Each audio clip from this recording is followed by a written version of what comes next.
casi que una terapia humanista con este pequeño ejercicio. Primero, la pregunta que yo les hice, ¿se han dado cuenta de cómo está su columna vertebral en relación a la silla?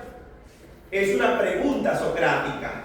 Es una pregunta que lo que va a hacer es que usted reflexione sobre su propia vida y que de alguna manera u otra esta pregunta que yo acabo de hacerles les va a generar a ustedes un ¿qué?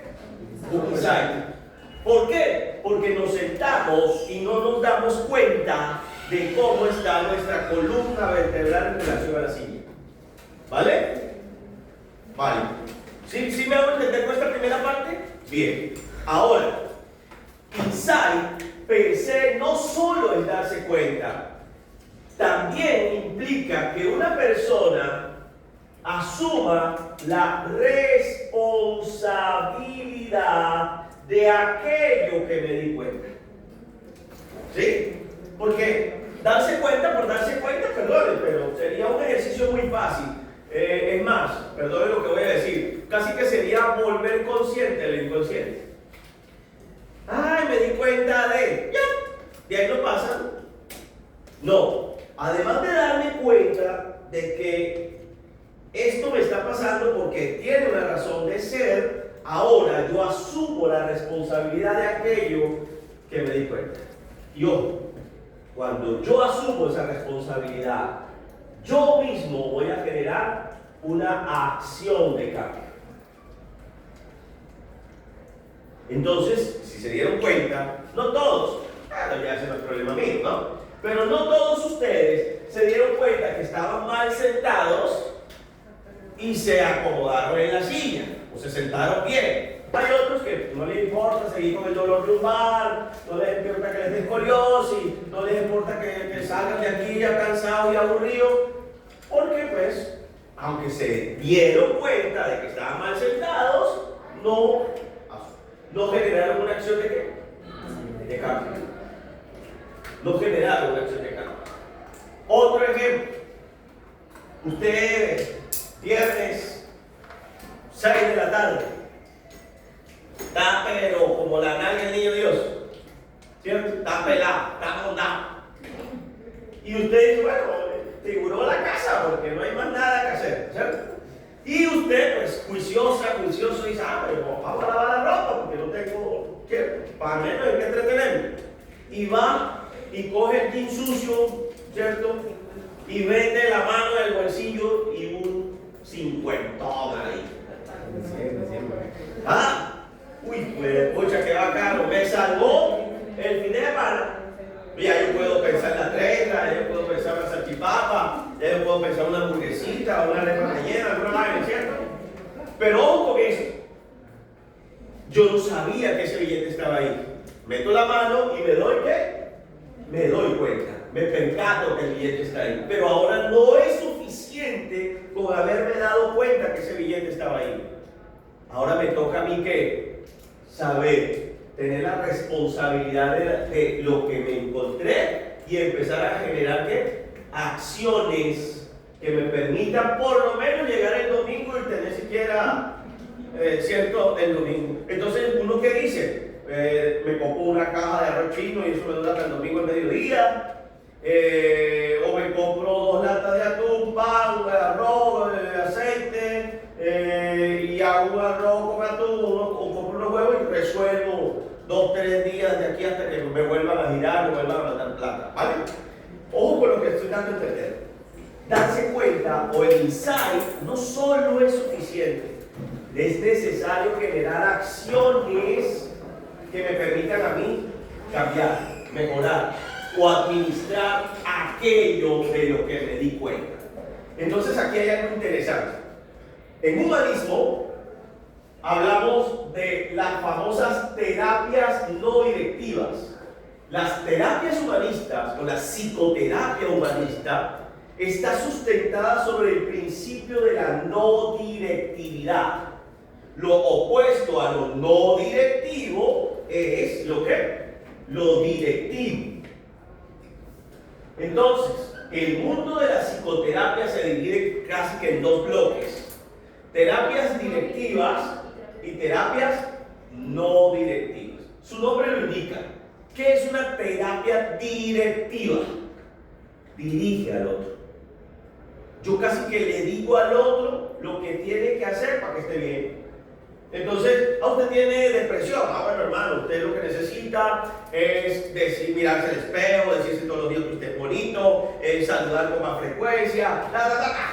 Usted tiene una fobia. Bueno, primer paso, segundo paso, tercer paso. Hay que hacer esto de sensibilización sistemática, inclusión, inturación.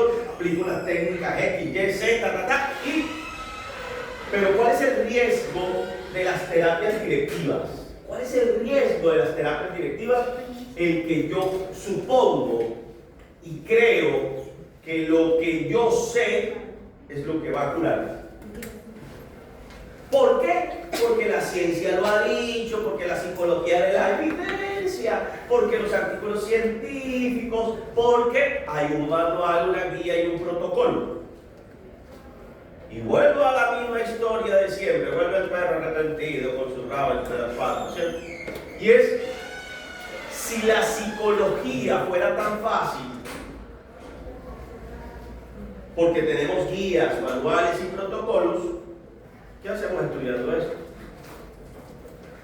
Si la gente lo único que tendría que hacer para curarse, para sanarse, para mejorar y ser feliz es leer la guía, el manual y el protocolo y seguir el paso a paso de lo que dice la guía y lo que dice el manual. Pero la vida no es así, la vida no es lineal y el ser humano no es normativo y universal, el ser humano es singular. Las terapias directivas parten del hecho, ¿cierto?, de que yo soy el que dirijo al otro, es decir, el otro está aquí, está mal, pero yo tengo que llevarlo allá, a la silla esa, porque yo sé que cuando llegue a la silla es cuando él va a estar bien. Entonces, ¿qué hago? Lo empujo, lo voy empujando y le voy diciendo aquí, o lo voy jalando. Venga, hermano, que su puesto es este, aquí es donde usted tiene que llegar para que esté bien, ¿vale? En cambio, las terapias no directivas son lo opuesto. Cuando hablamos de no directividad, partimos de un hecho muy profundo y es entender que el ser humano genera acciones de cambio para lograr su salud y su bienestar. Y que yo como terapeuta soy solo el copiloto del viaje en el que va mi consultante. Pero quien va manejando el carro, quien va piloteando la moto, quien va manejando el avión, ese es él, no yo. Yo llegué a su vida, él me dejó entrar a su vida para acompañarlo en su proceso. Yo soy un acompañante del proceso, pero quien lleva el timón, quien lleva los cachos de la cicla, de la moto, ¿quién es? No es el terapeuta. Es él. El consultante, la persona es el que lleva las riendas de su vida. Y yo voy al lado diciéndole cosas como, hey, ¿te diste cuenta que pasamos por un potrero y estaba lleno de girasoles? No, yo voy aquí. Hey, ¿y te estás dando cuenta que ahí en el tablero hay una luz roja? Oh, hey, allá adelante hay un hueco, cuidado. Él verá si lo coge, si no lo coge, si lo esquiva, si no lo esquiva, si frena, si lo va a pasar despacio, si lo va a pasar embalado. Pero yo soy su ¿qué? Su copiloto. Él es el responsable del proceso. Es más, cuando esto se mira así, los logros no son míos. Los logros son ¿de quién? De este personaje que está liderando su propio proceso. Y ojo, evito suponer. Y aquí hay algo todavía mucho más profundo. Y es que las personas que consultan, el 90% de las personas que consultan a los psicólogos saben cómo resolver sus problemas.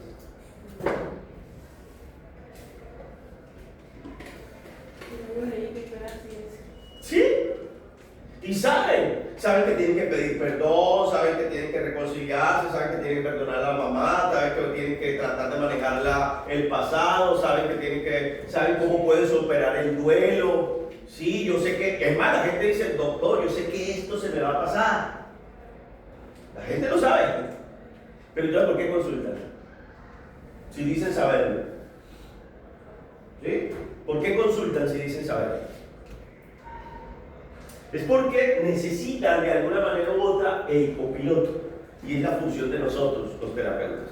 Pero en esencia, nosotros debemos promover, como terapeutas humanistas, digo nosotros, como los humanistas, debemos promover que la gente constantemente esté haciendo ¿qué? Esto. Pero no solamente, ¡ay, me di cuenta! ¡Ay, qué bacano! Y lo aplaudo, no. De esto que te diste cuenta, ¿qué vas a hacer con eso?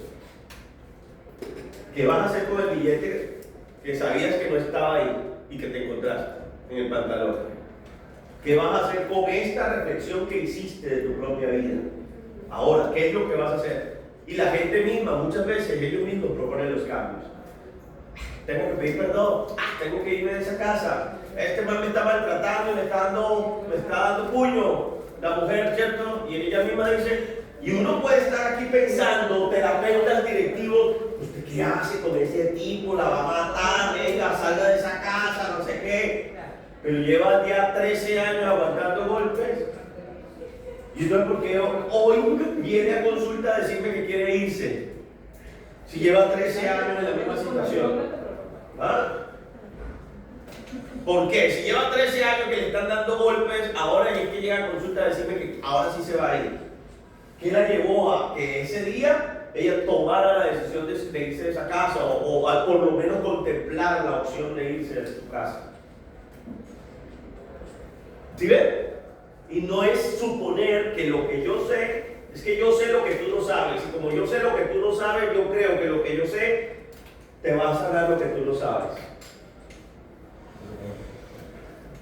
Trabaja de igual, ¿cierto? Bueno, bien, otra estrella ahí. Hágale. ¿A dónde? Abajo. ¿Pequeña? Esa está fácil.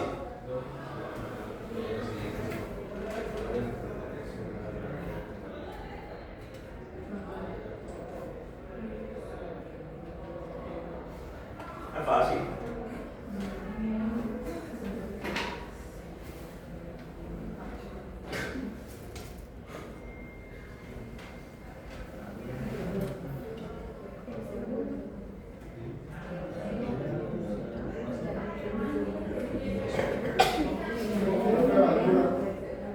Maduro es uno, muy bien.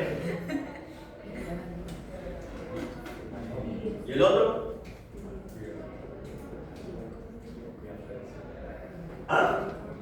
¿Quién da más? ¿En cuál tiene duda? Descarte. Winnicott, muy bien. ¿Quién es Winnicott? Es el autor de las teorías de las etapas de las relaciones sujetales. El que habló del vínculo, el que habló de apego. Winnicott, David Winnicott. Del resto, los demás, todos son de la corriente humanista. Frank, Roger, Freire, Levi Moreno, Verne, Maslow, todos ellos son humanistas. Ahora, ¿qué más? Háganle sin vergüenzas. Sin espacio de vergüenzas. La morada. El profe les dice sin vergüenza en toda la clase.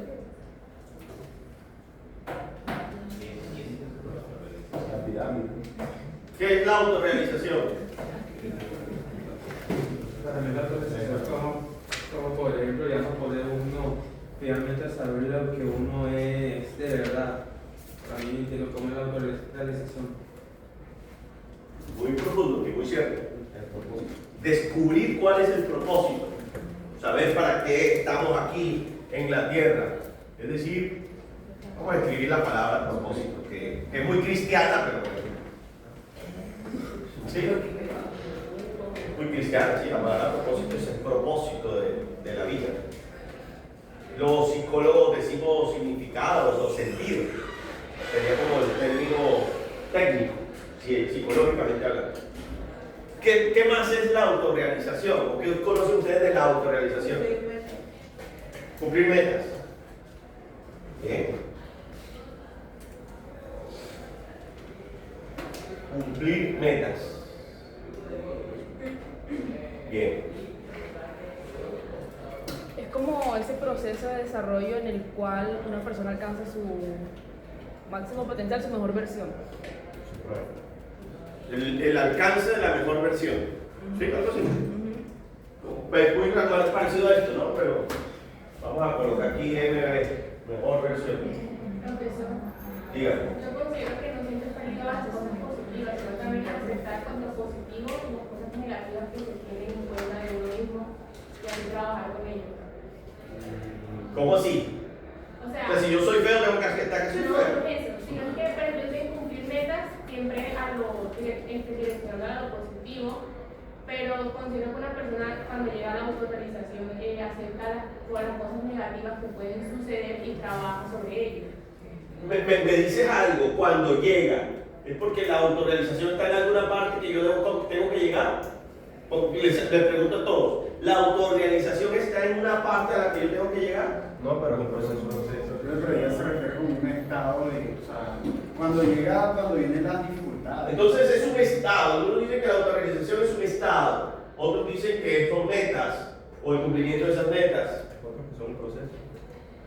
Podemos decir que la autorrealización es un proceso, muy bien. Ojo, porque ustedes mismos están diciendo que estas cosas son diferentes. Estado, proceso y cumplimiento de metas son cosas diferentes. Entonces no sé cuál es. ¿Se relaciona? ¿Seguro? Pues leí el proceso, profe, porque el proceso es pasar de escalón en escalón y por lo tanto, como dijo la compañera. ¿Saben dónde está la autorrealización en la pirámide, no? Está en la cúspide. Lo vamos a ver en la próxima clase, lo vamos a ampliar más y vamos a hablar de la pirámide. De una vez, tarea para la próxima clase, investigar sobre Abraham Maslow y la teoría de Maslow, ¿vale? Investiguen los chismes de Maslow, no me vengan aquí, nació en 1900, murió en 1900. No. Averígüeme con quién se casó, y por qué se casó así, y por qué se casó con la prima, ¿cierto? Averígüeme, no me abran los ojos, no me echan gotas. ¿Por qué se casó con la prima? ¿Y a qué edad habló? ¿Lo querían los papás o no lo querían los papás? Sí. Claro. Yo les dije, averígüeme los chismes de Maslow, no me vengan a mí con lo que encuentran en cualquier parte. Si fue infiel, si no fue infiel, qué estudió, que es importante, dónde lo estudió, son cosas muy significativas. Pero vamos a hacer una reflexión muy sencilla acerca de la autorrealización, chicos. La autorrealización, esta pirámide es conocida como la pirámide de las ¿qué? Necesidades. Ojo, ya aquí ustedes y yo tenemos que empezar a cambiar la concepción de lo que es la autorrealización, porque no es culpa tuya ni de ninguno de ustedes que ustedes consideren la autorrealización como un punto al que yo tengo que llegar en un proceso o como un estado al que yo tengo que llegar porque tengo que llegar a la mejor versión o como el cumplimiento de metas. Porque la pregunta del millón es, ¿y qué pasa con las personas que no llegan ahí? ¿No se autorrealizan?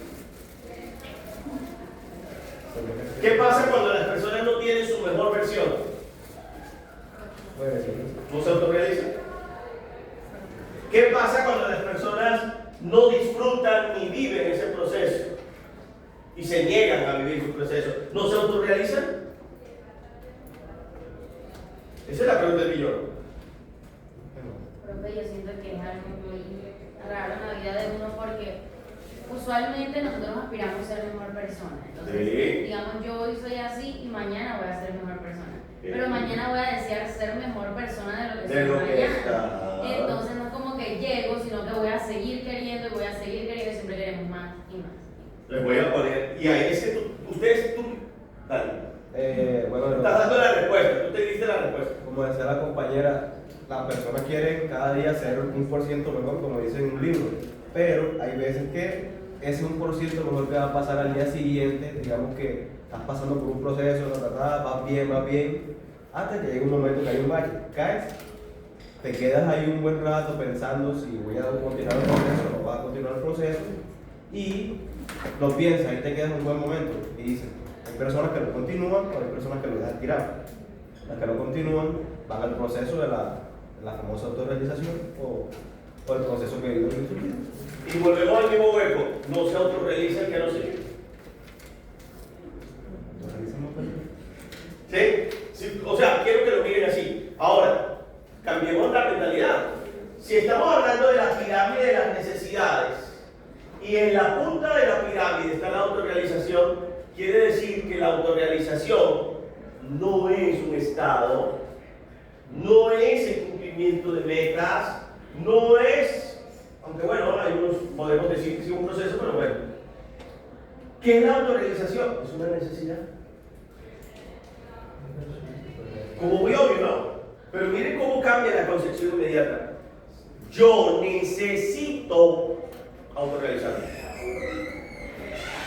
Pensé que me había traído a tener una necesidad porque cada ser humano llega a un punto. Y es que ella lo dijo. ¿Ustedes les da hambre un solo día al año? ¿Sí ven? Las necesidades son cíclicas. Eso es como estudiando el año y sin vacaciones. Las necesidades son cíclicas. Y siempre seremos un ser lleno de qué? De necesidades. Y ahí es donde entonces empezamos a trabajar algo. Y es, las necesidades tienen dos opciones. Bueno, o tres. Podemos satisfacer las necesidades, no satisfacer las necesidades o no satisfacerlas. ¿Sí? Entonces, en el mundo de las necesidades tendríamos tres opciones. La gente bien nutrida,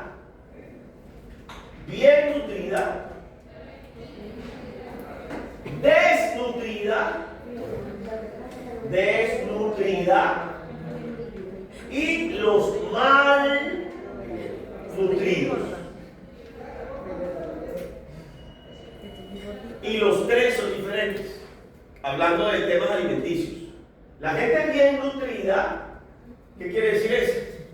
Es gente que come lo necesario para satisfacer su deseo de hambre y además adquiere los nutrientes necesarios para que su vida funcione de la mejor manera. Entonces no hay necesidad de comer mucho dulce, mucha grasa, mucha sal, mucho azúcar, muchos carbohidratos. Tienen porciones adecuadas para que el requerimiento nutricional diario sea satisfecho. ¿Sí?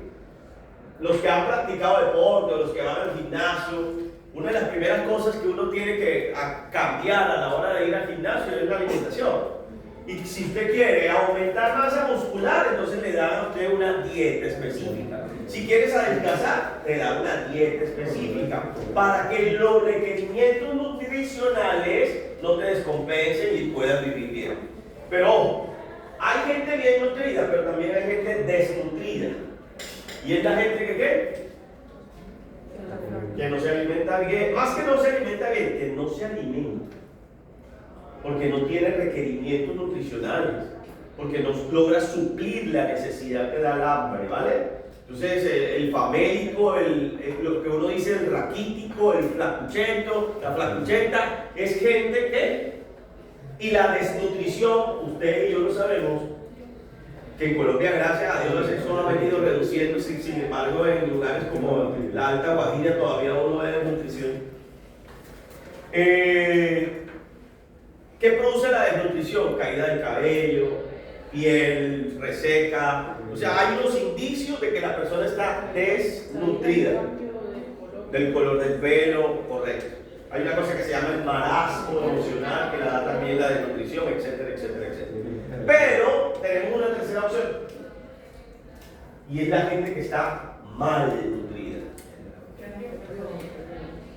Entonces no almuerza, pero sí se zapa una bolsa de Aginomén, porque es que eso le va a resolver su almuerzo. ¿Verdad? ¿Sí? Entonces no almuerza, pero entonces, como decía mi abuela, el pobre con agua justa, ¿cierto? Entonces se llena de agua y se llena de líquido porque es que necesita quedar lleno. A mis hijos yo les he enseñado que uno no come para quedar lleno. Porque ese es un esquema mental que tenemos también en la cultura nuestra. O sea, si quedé lleno, está bien. Nosotros no debemos comer para quedar lleno. O sea, eso, la verdad, ¿sabe qué muestra eso? Que lo que usted tiene es miedo de que no vaya después a almorzar o a cenar o veces la comida, entonces come todo lo que hay ahí para dejar que en el estómago, mentiras. La gente malnutrida, entonces, es gente que come mal. Excesos de dulces, excesos de carbohidratos. Estados Unidos, creo que ustedes se dieron cuenta, acaba sí, pero acaba de bloquear todos los dulces. Snickers, Milky Way, las dulces, los M&M, toda esa vaina. Los prohibieron. Entonces, ¿qué está haciendo Estados Unidos? Mandarnos esa vaina a nosotros aquí para que nos mandemos a nosotros. ¿Saben por qué? Porque consiguieron, encontraron estos alimentos superprocesados, ultraprocesados, estos tipos de dulces tienen arsénico, que es uno de los elementos críticos para producir cáncer. Pero bueno, ya ustedes y yo saben qué tenemos que empezar a hacer. Entonces, ojo con eso. A ver, llevemos esto al plano psicológico. Esto es nutricional, pero llevemos esto al plano psicológico. Vamos a encontrar que en la pirámide de las necesidades de Maslow va a haber gente bien nutrida, desnutrida y malnutrida. Por eso ustedes ven que este tema van a ver la autorrealización como un proceso, sí es cierto, pero hay gente que no es que no se realice, es que no está satisfaciendo, llenando o respondiéndole a la autorrealización de una manera bien nutrida, sino que están malnutriendo la autorrealización o están desnutriendo ¿a qué? A la autorrealización. Entonces, son personas que de alguna manera u otra, dice Maslow en su teoría, viven frustradas. Porque cuando usted no satisface una necesidad, ¿qué pasa? Aparece la frustración. ¿La frustración qué es? Es ira. Es rabia hacia uno mismo de saber que no respondía a la necesidad que debía responder. Entonces, en consulta, haciendo ahí un gran paréntesis de la psicoterapia humanista, en humanismo, según Maslow, porque pues, vamos a ver que todos los autores manejan unas ideas completamente diferentes, pero en humanismo maslowiano, es decir, en la teoría de Maslow, lo que vamos a atender son personas frustradas. En consulta, cuando llegue una persona a consulta, lo que vamos a atender desde Maslow son personas que están ¿qué? Frustradas. Bueno, otra aquí. La autorrealización, entonces, y aclaro otra cosa. La autorrealización no es el cumplimiento de metas. ¿Por qué? Porque nos enseñaron que para llegar a la autorrealización había que satisfacer las demás necesidades. Y no es que lo haya enseñado, Maslow lo dijo. El mismo Maslow dijo que para llegar a la autorrealización había que satisfacer las anteriores y que nadie podía llegar a la cima si no había satisfecho las anteriores. Pero entonces uno se da cuenta que personas ciegas, sordas, desplazadas por la violencia, mutilados, puestos en prisión, gente que vivió en los campos de concentración nazi, donde no había alimento, donde había maltrato físico y psicológico, lograron ser exitosos y se autorrealizaron. Vamos a ver a uno de ellos en clase, que es Víctor Frank. Víctor Frank estuvo en un campo de concentración, donde no había comida y lo que había era maltrato, donde vio morir a sus padres, a su esposa y a muchos de sus amigos. Y hoy día Víctor Frank es uno de los duros de la psicología. Porque un tipo con tantas necesidades insatisfechas se autorrealizó. Es más, les tiro un dato. Maslow, él mismo dijo que no se había autorrealizado. Tuvo una razón para decirlo. Lo vamos a ver en la próxima clase.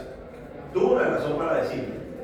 Pero, entonces, si creemos que la autorrealización es cumplir metas, nos va a pasar como cuando yo les enseñé a caminar a mis hijos. Cuando uno le está enseñando a caminar a los hijos, ¿uno qué hace?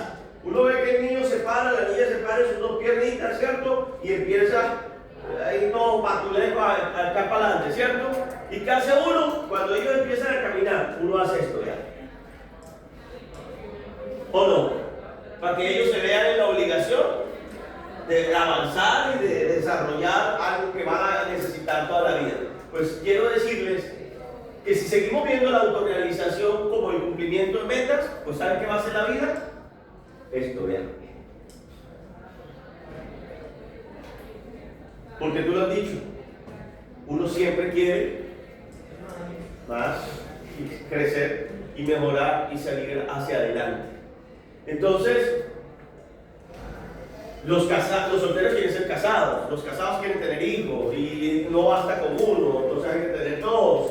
El bachiller quiere ser universitario, el profesional quiere ser magíster, doctor, PhD, el que conoce una ciudad quiere conocer dos. O sea, siempre va a haber la necesidad y necesidad y necesidad y necesidad de satisfacer las cosas. ¿Vale? Bien. Otro hay.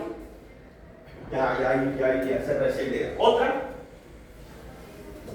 Sí, ya es arriba, ¿La naranja?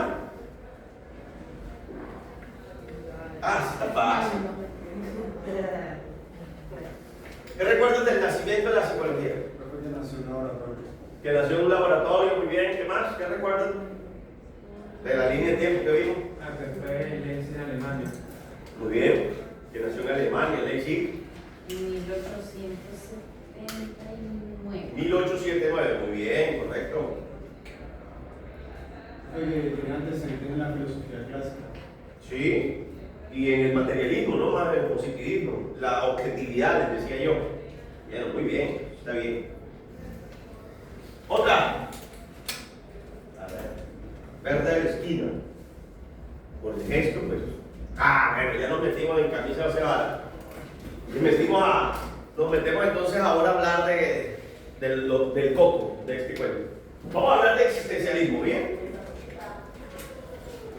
Existencialismo.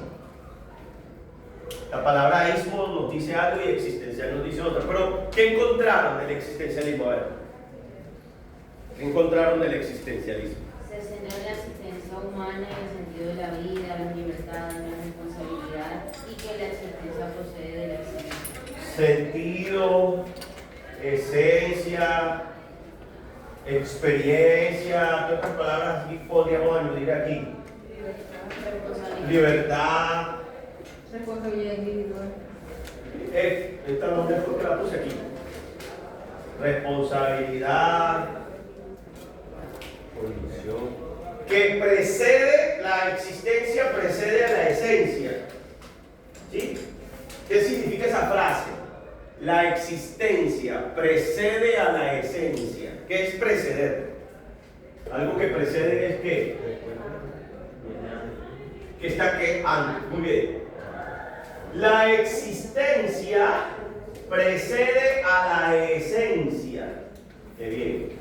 Es una frase muy profunda. La existencia precede a la esencia. ¿Qué es el existencialismo como tal? ¿Es un qué? Movimiento filosófico. Es un movimiento filosófico. ¿Y la filosofía entonces qué es? Ya lo veíamos también. ¿El arte de qué? De pensar. Entonces, el existencialismo es una manera de qué? De pensar. Es una manera de ver la vida.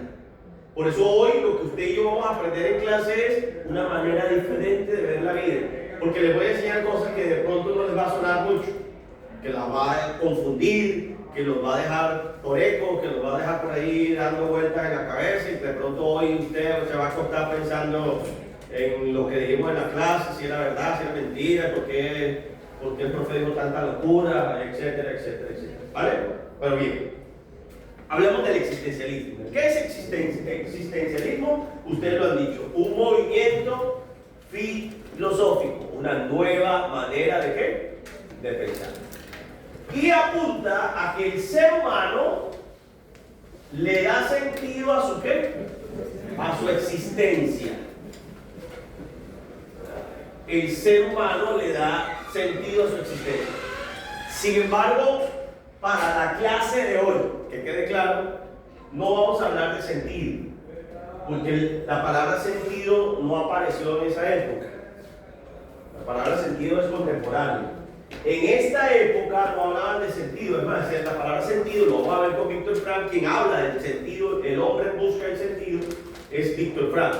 Vamos a hablar mejor de significado. Bien. Ahora, el existencialismo como una forma de pensar nos enseña a nosotros que es la construcción, ojo con esa palabra, de significado. Todo aquello que tenga significado para mí, ¿cierto?, hace parte de mi existencia o le da significado a mi existencia. ¿Vale? Entonces,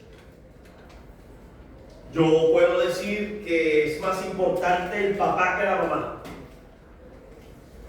Y aquí me dijeron que no. Sí. Ya me dijeron que no. Yo puedo decir que el amor no existe. Y algunos me dirán, no, pero sí, ya está.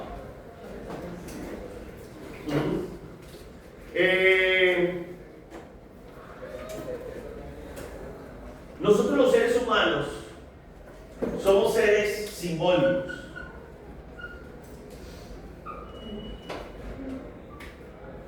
En muchas de las cosas que nosotros hacemos.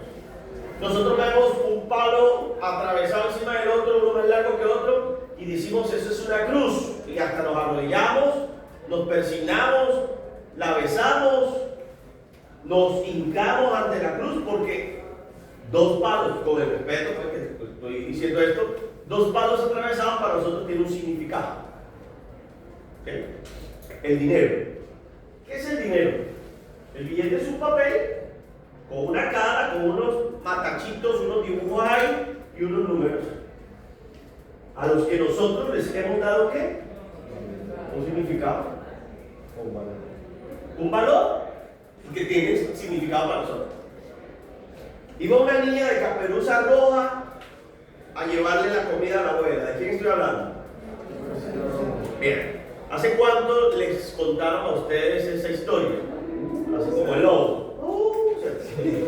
Hace mucho rato. ¿En qué edad? ¿Qué edad más o menos tenía cuando les contaron esa historia? Con 4 o 5 años, ¿bien? Muy bien. Ahora, ¿cuándo fue la Segunda Guerra Mundial?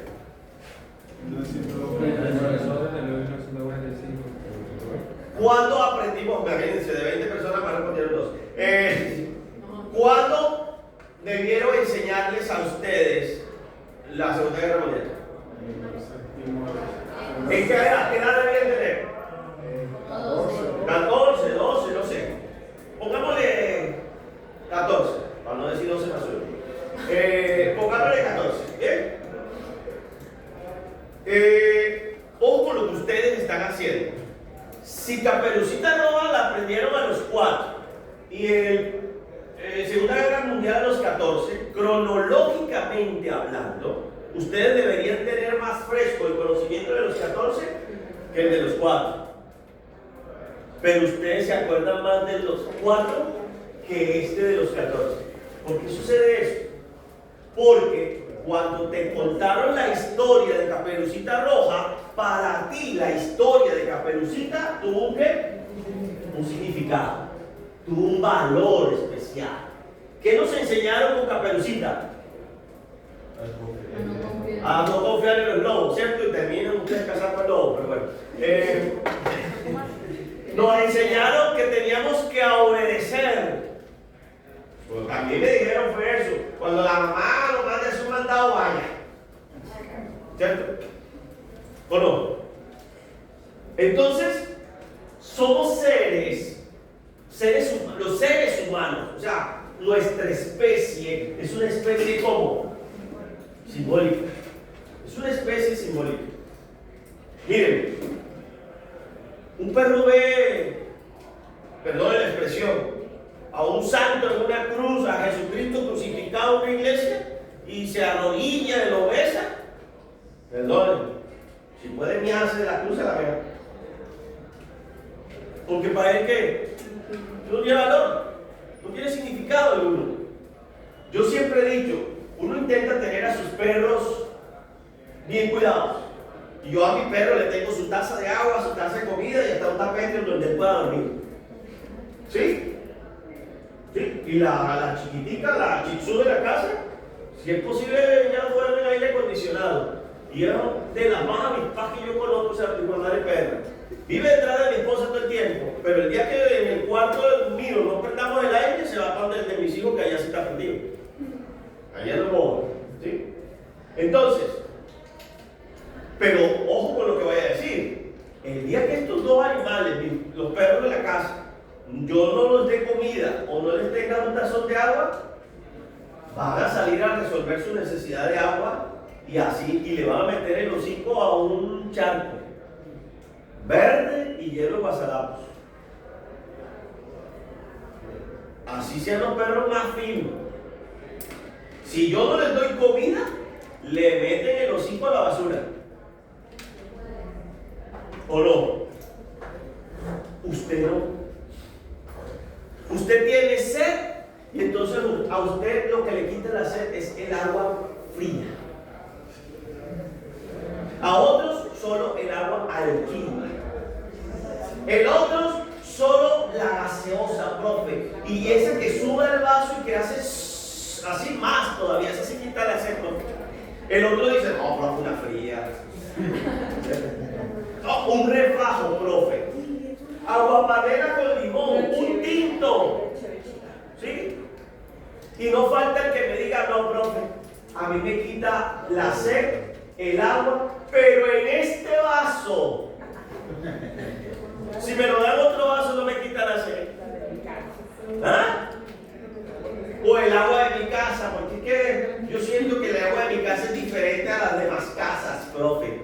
Sí. El agua es ¿Ah? Deja Bueno. sabe a nevera. Dale a la nevera, imagínate, yo no sé casa. Usted como que, la nevera, le metieron la lengua en la nevera. Ojo, somos seres ¿qué? Simbólicos. Somos seres muy complejos, ¿sí me van a entender? Y esa complejidad del ser humano, el simbolismo que le hemos atribuido a las cosas, el significado que le hemos atribuido a las cosas, es lo que crea nuestra existencia, lo que le da respuesta a nuestra existencia humana. Y ojo con lo que voy a decir, porque es muy interesante que ese significado se convierte en mi qué, en mi verdad. Entonces en este salón tendremos más de 20 verdades diferentes.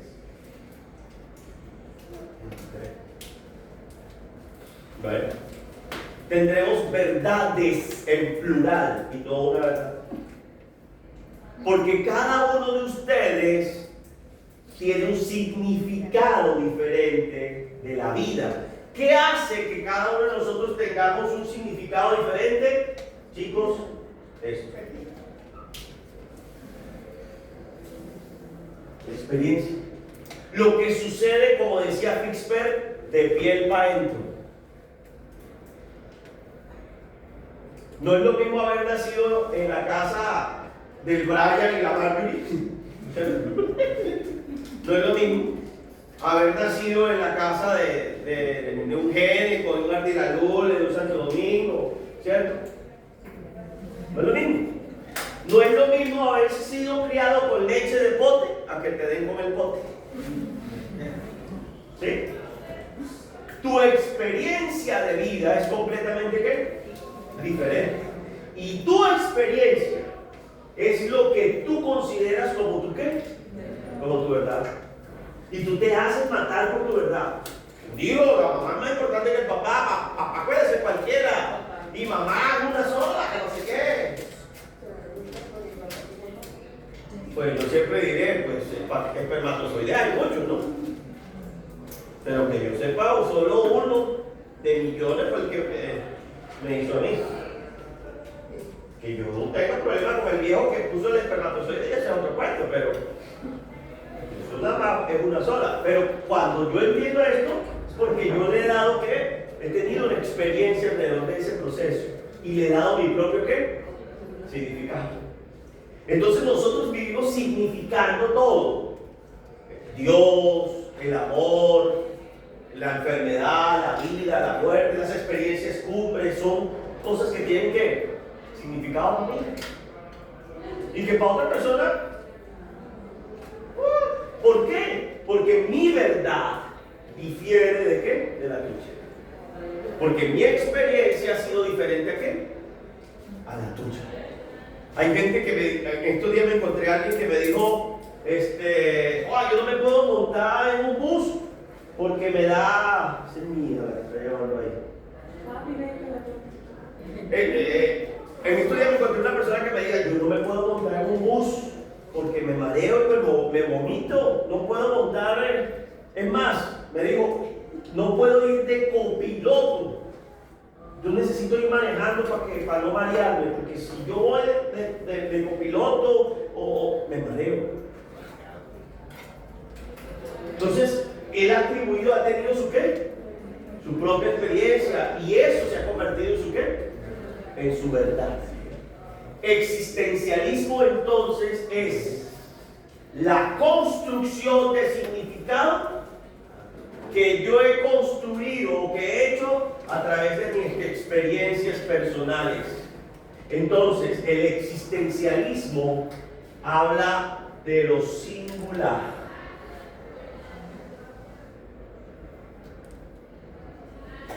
Hay un ejercicio muy sencillo.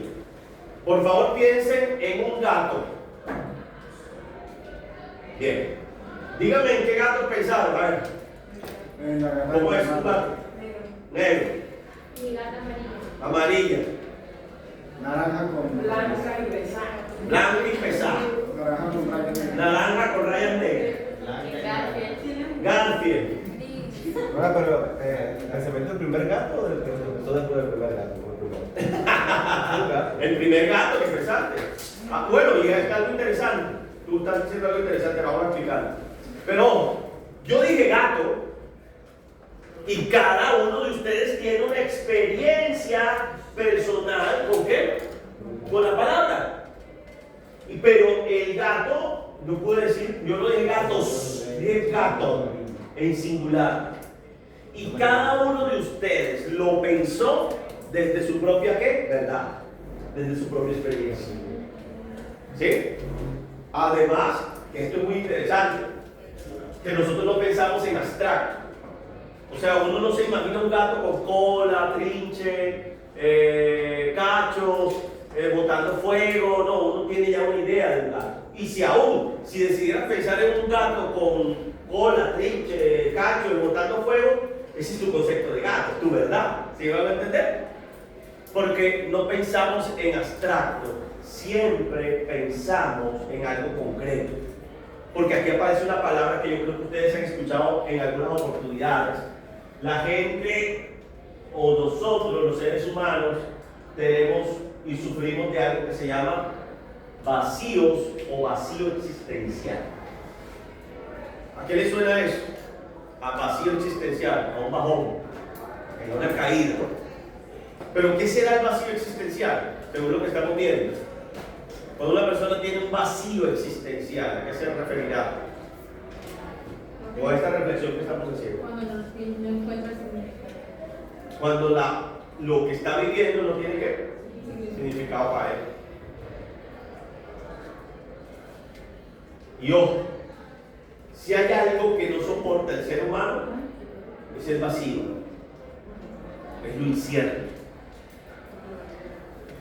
Y como no podemos soportar el vacío y lo incierto, lo vamos a llenar con lo que sea. Y lo que sea, suena feo, es lo que sea. Por eso es que hay personas que se refieren al alcohol, otras personas en drogas. otra persona. Porque es mejor algo, ojo con la frase, es mejor algo que nada. Suena fuerte, ¿no? Y ojo, es mejor algo que nada. Así ese algo sea malo. Pero es malo. Yo hacía una reflexión esta mañana. ¿Es malo para quién? Para el que observa. Pero no es malo para el que lo está viviendo. ¿Sí se han dado cuenta? Es malo para el que observa, para el exterior. Pero para aquel que está viviendo eso no es malo. ¿Por qué? Porque es su qué. Es su verdad. Por lo tanto, no lo ve así. No creo que no le dé más cuerda, profe. ¿A quién? Es malo para el que observa. Les hago una pregunta. ¿El que se suicida es cobarde o es valiente? Uy, es valiente. Otros dirían, no, es un cobarde. ¿A qué se mata? Ninguna de las dos. ¿Por qué? Según lo que estamos hablando. Una persona que tenía problemas, no encuentro cómo solucionarlo y todo eso, pero o sea, encasillarlo en que es valiente porque hizo algo que nadie podría hacer, o es cobarde porque tomó esa decisión en vez de afrontar su problema, me parece muy reduccionista. Y no solo eso, sino que primero llenó su vacío con lo que él pensó le podía llenar su vacío. ¿Vale? Le podía llenar su vacío. Pero no somos nosotros los que podríamos definir si fue cobarde o valiente. ¿Quién nos tendría que decir si fue cobarde o valiente? Él mismo. Y lastimosamente pues no lo va a contar. Así dejarlo por escrito. ¿Sí? Aquí hay algo interesante del existencialismo. Y es que si el existencialismo es algo singular, la vida cobra sentido. La vida cobra sentido porque yo la construyo, porque yo mismo construyo mi vida. En pocas palabras, yo soy el responsable de mi propia vida. No es que a mí me pegaron y me maltrataron y por eso es que yo soy así con mis hijos. Yo les doy palo a mis hijos porque es que a mí me dieron palo. O, no, yo no le voy a pegar nunca a mis hijos porque a mí me dieron tanto palo que ya el palo que me dieron a mí ya porque se lo voy a dar a ellos. ¿Sí? Entonces, yo construyo la propia vida.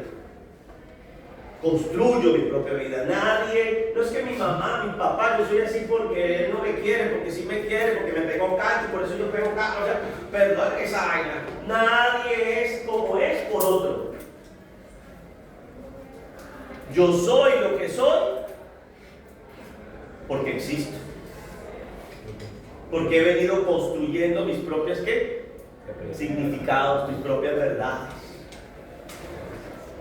Y entonces la vida es la sumatoria de decisiones. Usted es el resultado de sus propias ¿qué? Decisiones. Porque hay gente que le dicen tiene 3 meses de vida, su cáncer no tiene cura.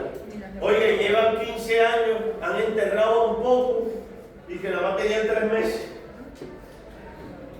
Pero hay otras personas que le dicen que quedan 3 meses y a los 15 días uno está en recordar tomando tinto, dando el peso. ¿Qué le pasó, profe? ¿Qué le pasó? Sí, un profesor que tuve en el pregrado, Henry Messi. Le descubrieron un cáncer y el profe a los 15 días ya estaba muerto. ¿Cuál es la diferencia? ¿Cuál es el significado que tiene? ¿Sí me van a entender? De vida, de muerte, de salud, de enfermedad. ¿Cuál es la verdad que ellos están aceptando en su propia vida? ¿Listos? Bien. En el existencialismo es muy interesante por eso. Y lo que me interesa que quede claro es que ustedes construyen su propio significado. El ser humano construye su propio significado. Es la única especie que lo hace. Usted no ve a un perro, un gato, una vaca, un elefante, un delfín preocupado por lo que va a comer mañana, preocupada porque la elefanta no vino a la casa, porque el elefante salió a las 3 de la tarde y llegó a las 11 de la noche a la casa, ¿cierto? Porque es que la gata tiene 20 días, usted no ve el gato estresado porque la gata no ha vuelto. ¿No? Nuestra especie es la que se ha complicado su existencia. Y ahora, hay que hacer una reflexión. ¿Qué nos diferencia a nosotros de los animales? La capacidad de razonar. ¿Qué nos? Pero no sé si la capacidad de razonar. Porque los perros saben dónde orinarse, dónde hacer popó. Los animales no se dan mala vida, pero mi perro sí se pone triste y se da mala vida cuando uno se va. Entonces me estás diciendo que los animales tienen emociones. Profe, mi perro se pone y se pone triste. ¿Tienen o no tienen emociones? ¿Qué dicen ustedes? Claro que sí. Los animales se entristecen, les da alegría, ¿es cierto? Les da rabia, se enojan, ¿cierto? En estos días vi un perro que la mamá lo regañaba porque el papá le estaba dando algo y peleaba con la mamá cada vez que el papá, ¿cierto? Entonces, los animales sienten, tienen emociones. Los animales piensan, razonan. A ver, ¿por qué el delfín salta por un arco? ¿Por qué el perro sabe que tiene que orinar en una parte y no en otra? ¿Por qué los gatos saben que tienen que dormir en tal parte y no en tal parte? Eso es como el ser humano cuando llega a ser... ¿Por qué los pingüinos pueden hacer el viaje que hagan, pero siempre vuelven con la misma pareja? Bueno, eso es como cuando una persona nace. Una persona no nace sabiendo. ¿Ah? Una persona no nace sabiendo, un bebé no nace sabiendo, pero va creando eso, por ejemplo, así lo mismo como cuando tú vas a orinar aquí en el patinete, no por allá ni en el pañal ni por otro lado. No es lo mismo el perro. Un perro cuando nace, por naturaleza de pronto, que el amo le haya dicho, bueno, vas a orinar aquí, otro se mea en el poto, otro se mea en cualquier lugar, para marcar territorio. Bien. Los perros son inteligentes, los animales tienen inteligencia. ¿Ah? Sí, claro que sí. ¿Qué es la inteligencia? Capacidad de resolver problemas. Coja una fila de hormigas, póngale una raya y llene eso de agua. La hormiga dice, ay no, ya no pudieron el día, vamos para la casa, no hay clase, nos dañaron el trabajo, no, ya, murámonos aquí porque nos pusieron un obstáculo. ¿Qué hace la hormiga? La rodea, trae unos palos o hace un puente y nos falta la que se vuelve buzo y atraviesa el agua, ¿cierto? Como si fuera un buzo. Resuelve el problema. O sea que tiene inteligencia. ¿Tiene lenguaje los animales? No. El suyo propio. El suyo lo tiene. ¿Lo tiene? Lo tiene. Desde que un perro le huele la cola a otro perro, por algo es. ¿Cierto? Y el otro le sonríe y va abriendo la pata, o sea, por algo es. ¿Sí? Eso no es gratuito. No, que feromona, que instinto, no, me dice ahí. ¿Por qué las perritas escogen a los perros? Eso no es que tengo ganas, venga, ¿cuál perro está disponible? No, es el que ella decida, y el que ella le guste, y el que ella quiera. Entonces, hay lenguajes. Sí, pero entonces, ¿qué es la diferencia?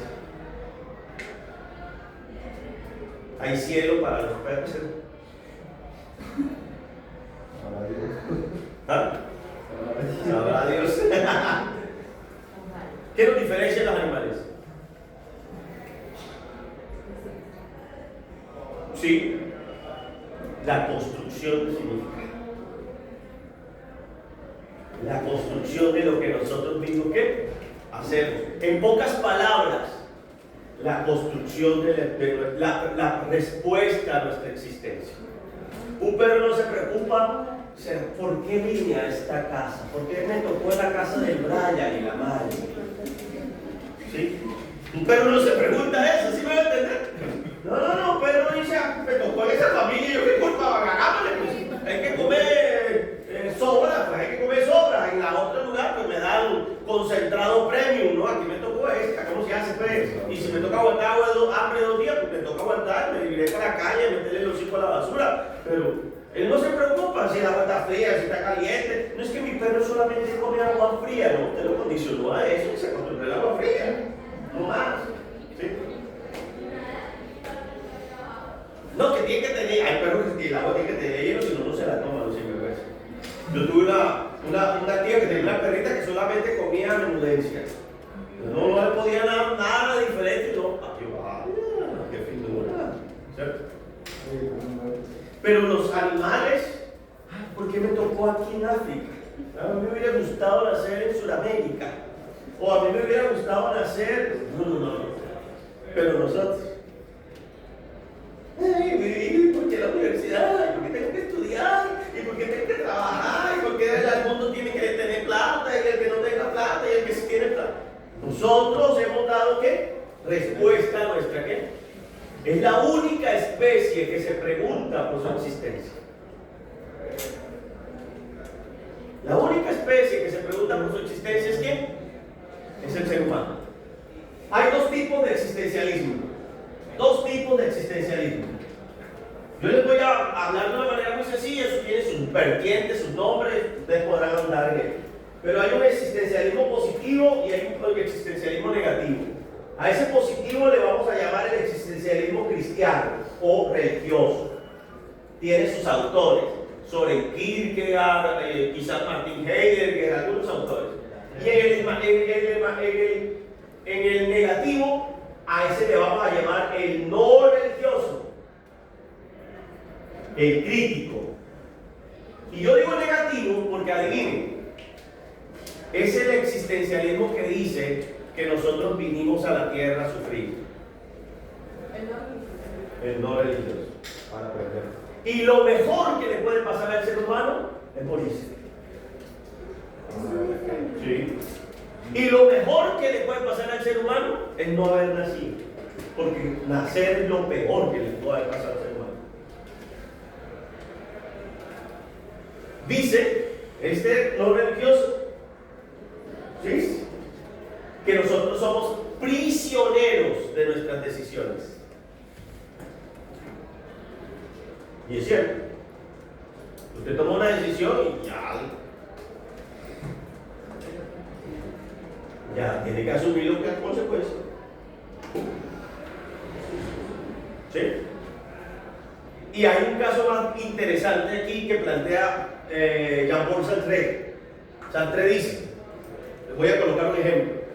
Acabo de matar a una persona. John de Torres acaba de matar a una persona. ¿Sí?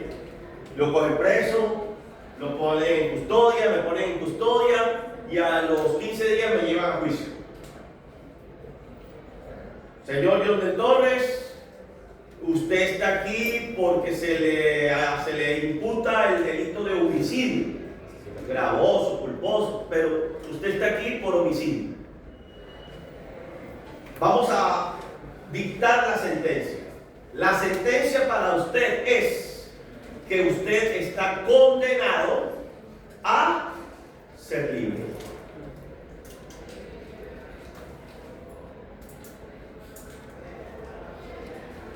Imagínense eso. ¿Consideran la libertad? ¿Dónde está la palabra libertad? Aquí. La palabra libertad como la condena que tienen los seres humanos. Les pregunto ahora, ¿qué es ser libre?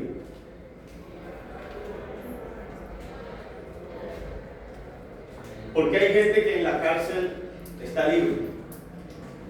Y hay gente en la universidad, en quinto semestre de psicología, en teoría y método humanista, que está presa.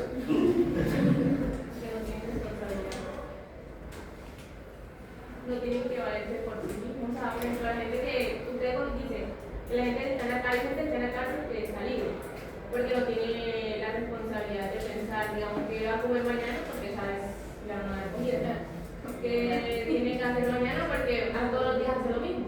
Entonces, aquí hay horarios y uniformes. Sí, pero usted. Casi no difiere de una cárcel a la universidad. Depende cómo se, o sea, se explique la libertad. Según ayer el profesor que estaba apuntando clase definía la libertad como o sea, hacer todo lo que sea, pero sobre la ley, perdón, que no cura la ley, todo sea con la ley por delante. Cada año Bueno, entonces la libertad. Eso lo que pasa es que eso depende de cómo se define la libertad. Porque A ver, si yo tengo una ley que me dice no toque la puerta, No es libertad. eso no es libertad. Porque ya tengo la ley que me dice no toque la puerta. Si yo toco la puerta, ¿qué estoy haciendo? Infringiendo la ley. ¿Y qué va a pasar? No, lo digo porque sí, entiendo la frase. Es más, yo sé que ustedes tienen contextos específicos. Estamos hablando de este contexto, del fenómeno. Yo les dije, existencialismo es una manera de pensar diferente. Por eso van a encontrar choques con muchas cosas que ustedes hayan aprendido y escuchado, porque estos discursos existenciales, humanistas, filosóficos, siempre generan malestar, escozor, porque nos toca separarnos de algunas cosas que uno ya ha aprendido con antelación. Pero bueno, insisto, si yo doy cuenta de una ley, no toque la puerta y la toco, ¿qué está pasando? Estoy infringiendo la ley. ¿Y la infracción de la ley qué va a pasar? ¿A qué me obliga? A cohibirme de ser libre. ¿Claro? ¿O no? Es más, perdone lo que voy a decir, pero nosotros nacemos siendo animales salvajes. ¿Y qué empieza a hacer la sociedad? Aquí es donde se tiene que orinar, a esta hora que se tiene que comer, a esta hora que se tiene que dormir. No se sienta a la mesa sin lavarse las manos, no se sienta a la mesa sin ropa, no se orina en cualquier parte, no no grita cuando los adultos hablan, los niños se callan, no se salta en las camas, no se rayan las paredes, no, tiene que ir al colegio, apréndase la A, la B, C, D, E, F, G, H, I, J, K, L, acepte sumar, multiplicar, dividir, restar, vaya a la álgebra, vaya a la matemática, disfrute de historia, mire biología.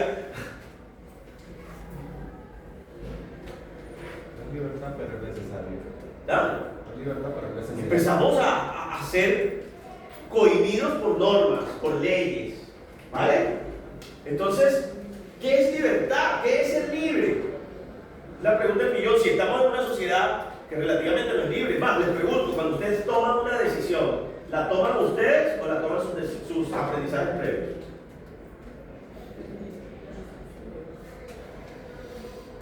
Usted no escoge una blusa o una camisa que usted vaya a comprar al centro comercial porque me nació. No, usted sabe que el blanco se le ve bien, que el azul bien, que las camisas que tienen cuello se les ve bien, que las que no tienen cuello se les ve mal. Usted sabe cosas por aprendizajes previos. Y con esos aprendizajes previos usted asume que sus decisiones. Entonces uno es libre. ¿Qué es ser libre? La pregunta profundísima, filosófica. Es más, la palabra libertad, vuelvo insisto, fue el eje central de la revolución humanista. ¿Por qué? Porque los conductistas decían que nosotros éramos presos del ambiente, porque estábamos condicionados por situaciones externas. Y los psicoanalistas decían que nosotros éramos presos de lo que estaba en el inconsciente. Entonces nadie era libre, según conductistas y según psicoanalistas. Y aparece este señor Maslow diciendo, el ser humano es libre. ¿A qué libertad se refería Maslow? Es la libertad de poder elegir. En eso sí soy libre. La ley está ahí. No toques la puerta, pero yo decido. Perdone, pero yo decido. La decisión que yo tome es la opción de libertad que yo tengo. ¿Ah? Sin embargo, los existencialistas, es que este cuento es bacano, muy interesante y muy profundo. Podríamos hablar horas de este cuento. Los existencialistas plantean algo interesante y es: el único ser que se preocupa y se angustia, que se llama angustia, es el ser humano. Y se angustia por la decisión tomada. ¿Me explico? Esta mañana se levantó y dijo: me pongo la blanca, la azul, la negra, la roja, la beige, el negro, en fin. Y usted se puso algo. Durante el día usted va a decir: ay, yo por qué no le puse la otra. Y usted siente angustia por la decisión que ya tomó. Porque ante dos polos, es decir, ante sal y azúcar, usted se va por la sal, usted siempre pensará qué hubiera pasado si hubiera tomado la azúcar. Y nos da angustia. El perro, usted ve al perro angustiado. Ay, ay, ay, yo no debí comerme esta comida, yo debí comerme otra. El gato, usted ve al gato angustiado porque llegó a la casa, porque no llegó, porque se hizo popó donde no tenía. Nosotros también el amigo que el sábado no fue a la fiesta y después sale el domingo preguntando, ay, ¿qué hicieron? Ay, Hubiera ido. Ajá. La angustia de la decisión. ¿Y eso es propio de quién? De la especie humana. No es propio de otra especie. ¿Somos quiénes? Nosotros los que complejizamos absolutamente todo. Vamos a terminar con 1, 2, 3 conceptos para irnos rápido. Para irnos. Hay un concepto que les mandé a investigar. Fenomenología. A ver, ¿qué es fenomenología? Fenomenología. Corriente filosófica que estudia cómo se nos presentan. ¿Cómo se nos presentan las cosas? Bien, el fenómeno es un evento, es una cosa, es un suceso, ¿cierto? Y logos, logía, psicología, odontología, antropología, bacteriología, todos los sufijos logos significan tratado, conocimiento o estudio. ¿Vale? Psicología, estudio de la mente. Antropología, estudio del ser humano. Odontología, estudio de las partes dentales. Bacteriología, estudio de los microorganismos, las bacterias. Logía es tratado, conocimiento o estudio. Fenomenología entonces sería el tratado, conocimiento o el estudio de los eventos, de las cosas y los sucesos, pero con algo particular. Cómo se presentan o cómo aparecen, mejor, para no redundar, en el presente. ¿Cómo aparece la situación en dónde? En el presente. Fenomenología es cómo aparece un evento en dónde? En el presente. ¿Cómo emerge el fenómeno en el presente? Y yo lo describo, lo estudio, lo analizo. ¿Cierto? Claro, la fenomenología tiende a ser subjetiva, la fenomenología tiende a ser singular, ¿sí? Los estudios fenomenológicos tienden a ser singular, los estudios fenomenológicos porque entienden que la particularidad del suceso, del evento, de la cosa que yo estoy estudiando, está solo ahí, como apareció, y por eso la leo como aparece, la estudio como aparece en el presente. Entonces, voy a añadir unas palabras que son las palabras bases del curso. Bueno, ya expliqué una aquí. Voy a explicar otra. Otra palabra clave del humanismo. Es una palabra en griego. Hic ac nun. Como de nunca, pero sin la A. ¿Qué significa el eterno presente? Y en otras palabras, el aquí y ahora. Chicos, en humanismo solo creemos lo que sucede en el aquí y en el ahora. Entonces yo no sé si es una buena noticia para ustedes lo que les voy a decir, pero el pasado no existe. ¿Están de acuerdo con esa frase o no? Con fe. Ya no va a enredar la vida usted. El pasado no existe, señores, señoritos, señoritas, señoras. Buena pregunta. El pasado no existe. A ver, déjala despacio, profe. Alguien me dijo esta mañana, justifica tu respuesta. ¿Por qué no existe el pasado? Si usted tiene un pasado. Yo tengo un pasado. Un consultante va a su terapia a contarle cosas de qué? De su pasado. O sea que el pasado de ese consultante no existe para los humanistas.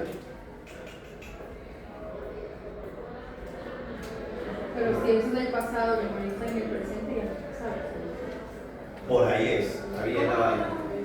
Si el pasado le molesta en el presente, entonces ya no es pasado porque lo van a responder en el presente. Muy bien, por ahí la vaina. Por ahí la cosa.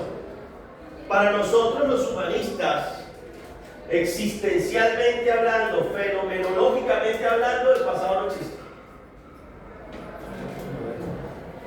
¿Cuántas canciones te sabes de tu cantante preferido? Varias, ¿cierto? O bueno, canciones que te sepas. Así sea la Banca Lola, pero te las sabes. ¿Esas canciones hace cuánto te las aprendiste o en qué tiempo están cuando te las aprendiste? En el pasado, ¿cierto? Están en el pasado, además están en tu memoria, en tus recuerdos. ¿Cuándo se materializan esas canciones? ¿Cuándo vuelven a sonar?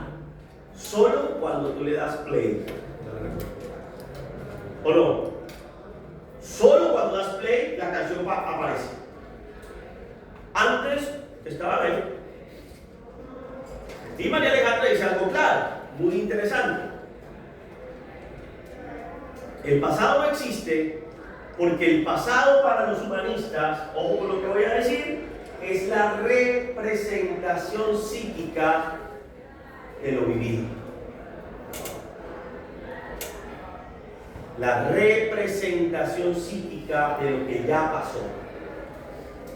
Y si una persona te cuenta algo en consulta, aunque sea de su pasado, ¿cuándo te lo está contando?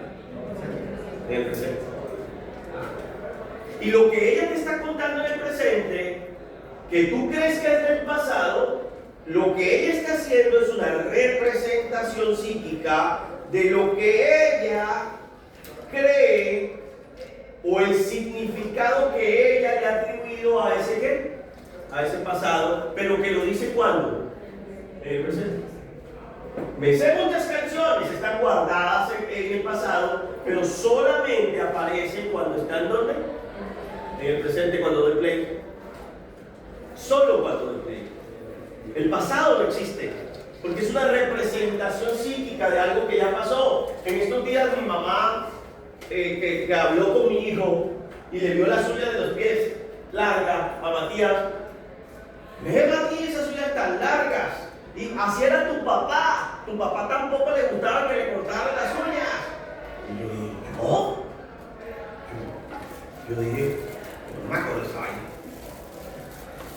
Entonces, lo que yo no recuerdo no existe. Lo que yo recuerdo y traigo al presente, ¿sí que? Sí existe. Usted y yo en consulta trabajamos con cosas que existen para el sujeto. Trabajamos con la ¿qué? Con la verdad del sujeto, del consultante. Ay, profe, ven acá. Y si la persona está diciendo mentiras en consulta, respuesta salomónica que un día le dije a un estudiante que hoy le sigo echando para adelante. Le dije, la mentira que él está contando ¿es su qué? Es su verdad. La mentira que ese consultante me está contando, ¿qué es? Es su verdad. Porque él considera que esa mentira es su propia ¿qué? Verdad. Segunda palabra. Entonces, pensé, se me olvidaba algo. Si el pasado no existe, el futuro menos.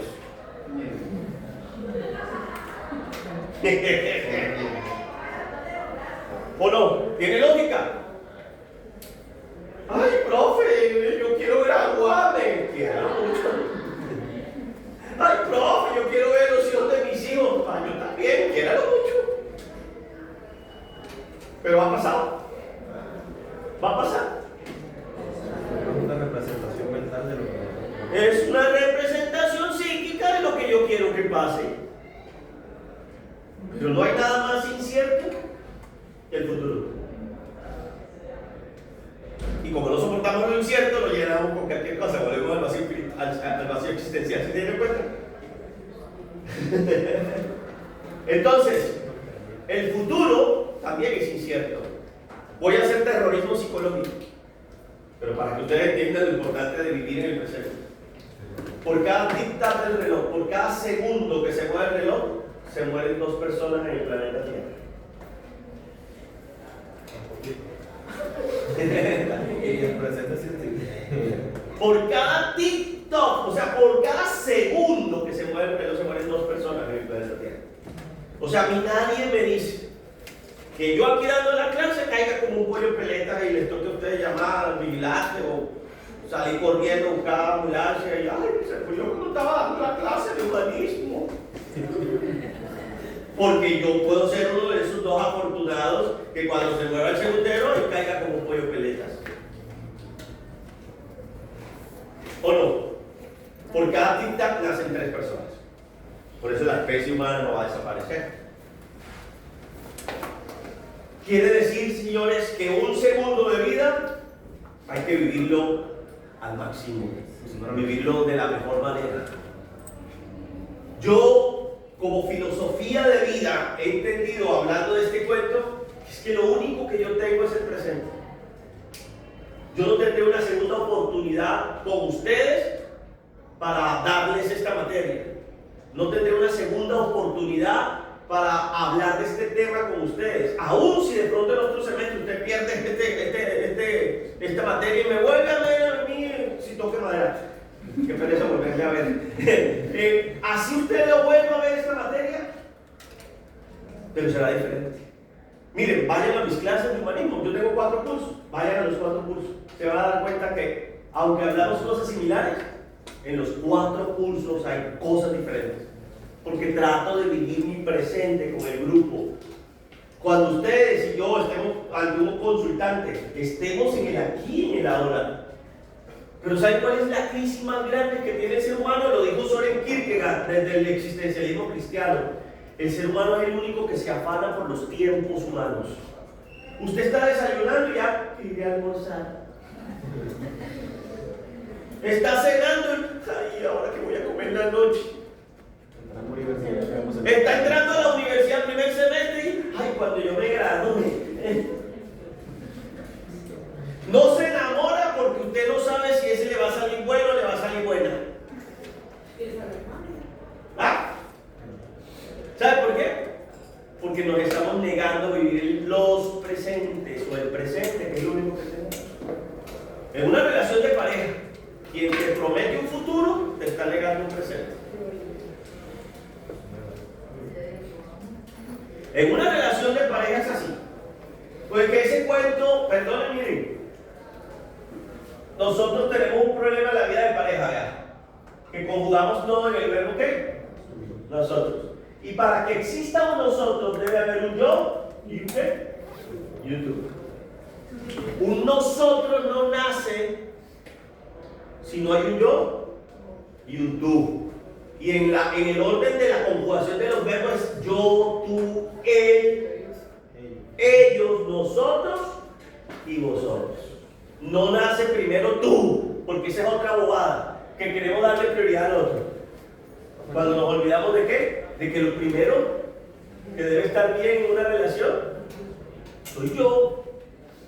Ay, profe, tan egoísta. Bueno, eso no es egoísmo, eso es autocuidado y salud.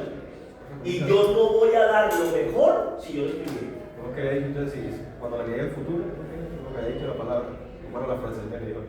Niega. Ya vivió el presente. Fue pasando. Ya no existe lo que dije. Están comprendiendo, eso está bien. Mire, le voy a decir una locura que John del Torres hace. A mí cuando me pagan, yo lo primero que hago es invertir en mí. La ropa. ¡Hermano, ese profesor tiene 2 hijos, casa! ¿Y cómo es que? Me compro una camiseta, me jato una hamburguesa de 50 barras. Pero yo primero pienso en mí. Ay, los hijos, ¿cómo le? Perdónenme. Yo sé cuánto me cuesta a mí ganarme lo que me gano. No sé cuánto, no solo sé cuánto me gano, sino sé lo que me cuesta ganarme lo que me gano. Trasnocho, estudio, amanecidas, leer, meditar, hacer investigaciones, buscar información, la experiencia y las ideas. Yo sé que me cuesta a mí todo lo que yo hago. Entonces lo mínimo que yo puedo hacer por mí es cuidarme, quererme e invertirme. Entonces lo primero que yo hago, perdón que se lo diga, y mucha gente me... no, de verdad, sí. Cuando a mí me pagan, yo lo primero que hago es pagar mis inversiones y estoy estudiando, le pago el que estoy estudiando, pero pienso en mí. Ya después, mi familia, mis hijos, Dios, ¿vale? Porque yo no voy a darle lo mejor a mi pareja, a mis hijos, si yo no estoy bien. Entonces, los papás que hacen todo para los hijos, todo para no sé quién. Y claro, cuando viene un hijo que dice, papá, dame algo, esa pendeja. Claro, ¿por qué? Porque no se han priorizado ellos. Porque no se han priorizado ellos. O invirtieron en el orden de prioridades.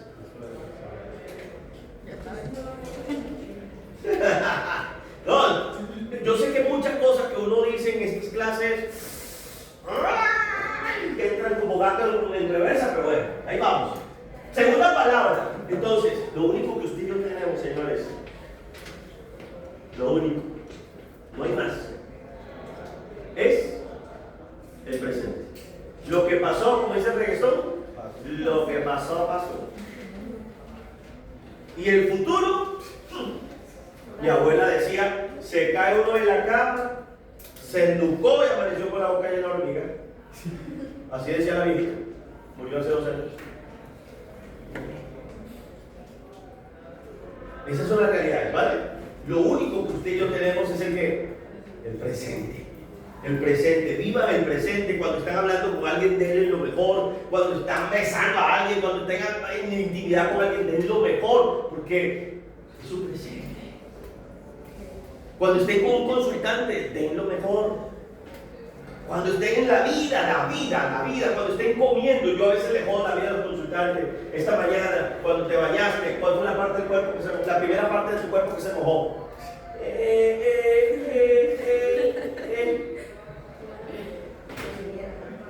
¿Qué quiere decir eso?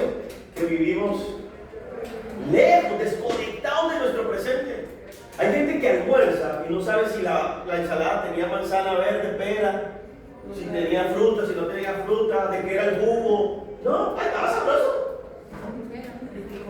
Estaba sabroso. Ay, ¿qué comiste ahí? Yo no sé. Y era frijol todo, rojo, cabecita negra, rosado, caraotas negras, como... No sé, estaba sabroso. ¿Saben por qué? Porque vivimos desconectados del presente. Nos cuesta vivir el presente. El exceso del pasado trae depresión. El exceso del futuro trae ansiedad y preocupación. ¿Cómo se cura eso? ¡Ay, tan fácil! Bueno, es fácil. Viviendo más en qué? En el presente. En el aquí y en el ahora. En el aquí y en la ahora. Que es donde suceden las cosas. En el futuro no suceden las cosas. En el pasado no suceden las cosas. Ya eso pasó. Si lo vuelvo a traer, lo traigo a dónde? Al presente. Otra palabra muy interesante. Bueno, yo creo que aquí estoy enumerando, pero bueno, los números son los de menos. Otra palabra es Dasein. ¿Qué significa ser en el mundo? Ser en el mundo. Ser, no estar. Una cosa es ser y otra cosa es estar.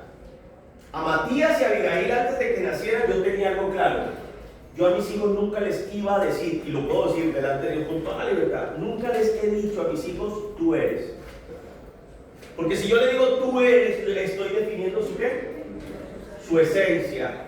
Estoy dándole sentido a su existencia desde lo que yo creo. Y hay padres que dicen, tú eres cansón, tú eres necio, tú eres torpe, tú eres un terremoto, tú eres igualito a tu abuelo, tú eres igualito a tu mamá, tú no haces caso, tú eres. Y cuando yo digo tú eres, estoy definiendo la esencia de la gente, del ser humano. A mis hijos les he dicho siempre, Mati, te estás portando. hábil te estás portando. ¿Qué creen que les estoy dando a entender a mis hijos con eso? Que si ellos deciden moverse de este lugar donde se están portando y colocarse aquí, lo pueden hacer. Porque ellos no son eso, están ahí. Yo tengo una loca idea, muchas locas ideas, y una de ellas, que en estos días estoy trabajando en ella, les digo con total libertad. Mi hijo está en el espectro autista, está, no es autista. Mi hijo tiene autismo, no es autista. ¿Sí ve la diferencia? Una cosa es ser pobre y otra cosa es estar pobre. ¿Sí ve? Entonces la gente dice, ay, que yo soy pobre. No, no, tú no eres pobre. Estás atravesando por un momento de escasez. ¿Cómo lo puedes cambiar? Claro. Sales a la calle, hiciste un balón y te lo ganaste, un chance y te lo ganaste, alguien vino y te dio una liga, te encontraste un billete, una billetera llena de billetes. Si eres, estás ¡Cambia! Si eres, estás definiendo tu presente, y si estás viviendo ese presente, pero lo puedes cambiar. Ser es esencia, es identidad, estar es pasajero, es momentáneo. Una cosa es ser feliz y otra cosa es estar feliz. Una de las grandes críticas que nos hace de economía con las universidades de la felicidad es que prefieren estar felices, que la gente esté feliz más que no sea feliz. Y entonces asocian felicidad con que pagan bien, pagan a tiempo, tienen unas buenas edificaciones, pero eso es estar feliz, no es ser feliz. ¿Vale? Ahora, para que quede más claro todavía, una cosa es ser rico y otra cosa es estar rico. ¿Sí ven? ¿Sí ven la diferencia? Una me define, la otra es pasajera y momentánea. Y dasei significa ser en el mundo. Yo soy alguien en el mundo, no estoy, porque si solo estoy en el mundo, soy un zombie. ¿Vine al mundo a qué? A vivir, a comer, a ir al baño, a estudiar psicología latina. ¿Ya? Es más, a mis hijos, esa sí la han aprendido, esa sí la saben, pero de memoria. Yo a mis hijos les he enseñado que una nota no los define. ¿Sí? Entonces don Matías y doña Abigail ya saben, cuando pierden un examen, ahí me lo muestran, papá, saqué uno, pero como una nota no nos define, papá. Me dice lo ignorante. Y bueno, si tiene razón. Bueno, yo para enseñarlo les digo, bueno, ¿en qué fallaste? No, fallé en esto, ¿sabes cómo corregir lo que fallaste? Sí, yo sé corregir lo que fallé. Ah, bueno, listo.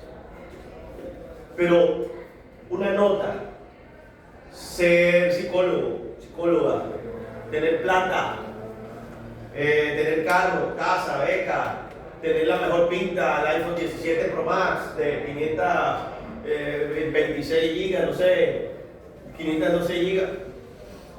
¿Eso qué dice? Tú tienes, pero no eres.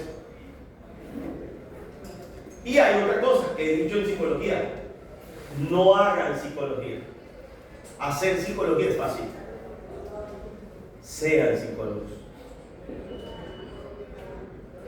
Porque quien hace psicología, cualquiera puede hacer psicología. Hasta el amigo, que no sabe. El tendero, el carretillero de las frutas, la peluquera, el salón de belleza, cualquiera, el ingeniero aplica pruebas psicológicas y da conceptos psicológicos y todo, los psiquiatras, los ellos hacen muchas cosas de psicología, pero no hagamos psicología, seamos psicólogos. Y la última palabra de la mañana, después de insight, hay una cuarta palabra que quiero que tengan en cuenta siempre, y es cuarta: holismo. Y ya con eso terminamos. Holismo. ¿Qué es una visión holista? Hay muchos psicólogos, profesores de ustedes que les han dicho, tengan una mirada holista del ser humano. ¿Qué es holismo? ¿Qué es holismo? Díganme.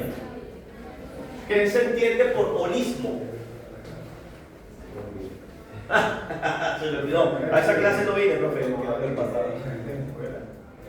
Recuerdo que una profesora nos decía como algo negativo, de pronto no, solo centrarse en algo. Es lo opuesto. Bien, la visión holista es una visión totalitaria. Es el todo, la totalidad. Y ojo con lo que voy a decir porque está sucediendo. Otra frase para que les explote la cabeza y se vaya muy pensando. Mi licuadora, revuelto. Otra frase, sí, bien revuelta. Chicos, la salud mental no existe. No, el golpe. Perra, profe. ¿Para qué vamos a estudiar? Yo quería cerrar la vida. A mí me han dicho que los psicólogos trabajan con la salud mental. Ay, ahora viene usted a decirme que no existe, profe. Cuando yo digo que la salud mental no existe, me refiero a que lastimosamente hemos dejado la salud mental a perfiles profesionales específicos. Y creemos que la salud mental es algo exclusivo de los psicólogos. Entonces entramos en una sala donde están diferentes profesiones y vamos diciendo, llegaron los expertos de la salud mental. Permiso. A ver, les pregunto, un niño que se va para el colegio y que empieza a perder todas las materias y que lo diagnostican con trastornos del aprendizaje y cuando uno empieza a evaluarlo, lo que uno encuentra es que se va para el colegio todos los días sin desayuno. ¿Eso es salud mental? No. ¿Qué hay que hacer? ¿Psicologizarlo? ¿Meterle terapia conductual y a la lata y resucitar a Freud para que Freud lo ayude porque tiene un inconsciente torcido? ¿Qué hay que hacer? Comida. Porque no va a funcionar. Podemos hacer como mico, como loro, como que usted quiera, pero no. Entonces, holismo es entender que la salud mental no existe, existe la salud. Algo viene de algo, algo lo que sea. No podemos psicologizar todo, señores. Yo le aprendí a un profesor en mi pregrado. Yo nunca le haga psicoterapia a un tumor.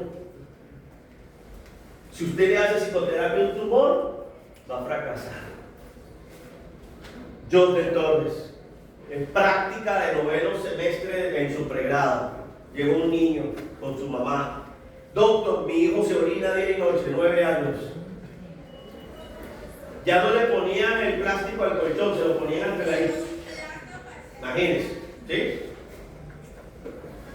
Y claro, el don Salvador Jostes, vamos a trabajar.